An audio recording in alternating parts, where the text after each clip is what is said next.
Now it is time to answer some of your medical questions, and joining us now is News Channel 5's medical specialist, Dr. David Soria. He is the Chief of Emergency Medicine at Wellington Regional Medical Center. Thanks, as always, for joining us. My pleasure. So we've got some good questions today. We'll jump right in with our first. Is it possible for a child to have anxiety problems? It actually is. It's actually very possible. Matter of fact, upwards of 15% of children or adolescents less than 18 years old have some form of an anxiety disorder. That could be a compulsive disorder. It can be generalized panic, phobias, I'm afraid of the dark, afraid of heights, things like that.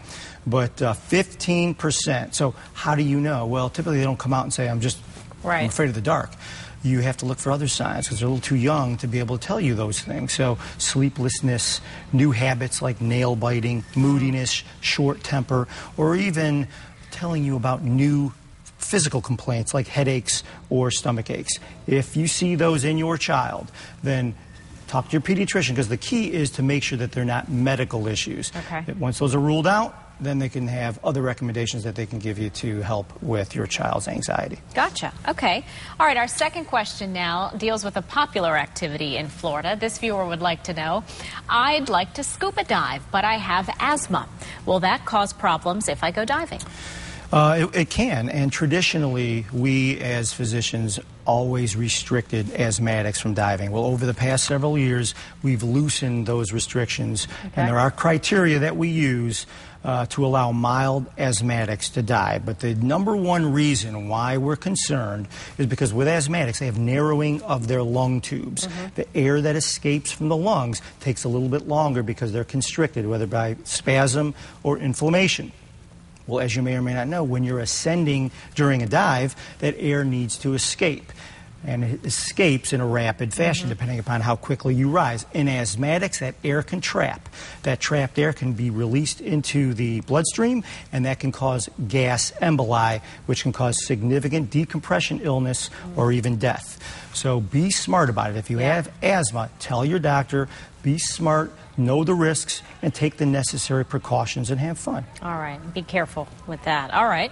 Our final question today is a diet question. This viewer would like to know, is there any truth to the saying that eating late at night makes you gain weight? Oh, we hear this a lot. We do hear it a lot, and these myth or facts are always fun. And in fact, it is a myth.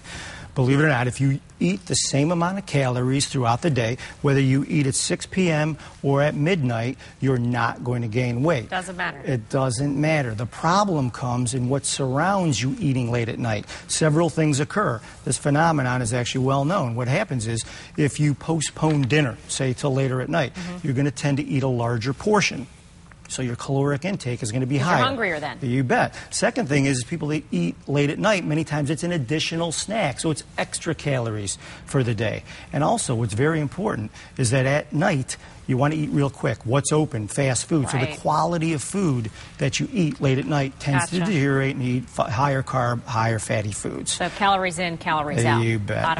That's what is important to remember. You got it. All right, we can't wait to get to this video right now. We recently saw that you went skydiving. So we have to know, what is this all about? How did you like it? And why did you decide to do this? You know, I decided to do it because I was really just amazed that people would actually put themselves at risk like this, and I just was asking around, why do you do this?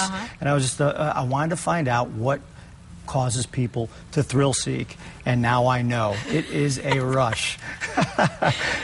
So you made it. Are you hooked? Are you hooked? You know what? I am, but I think I'll find other ways to get that rush, really. One and done. That's right. Okay. All right, great video there. Thanks for sharing that. You bet. And for all of your medical questions, you can just email Dr. Soria.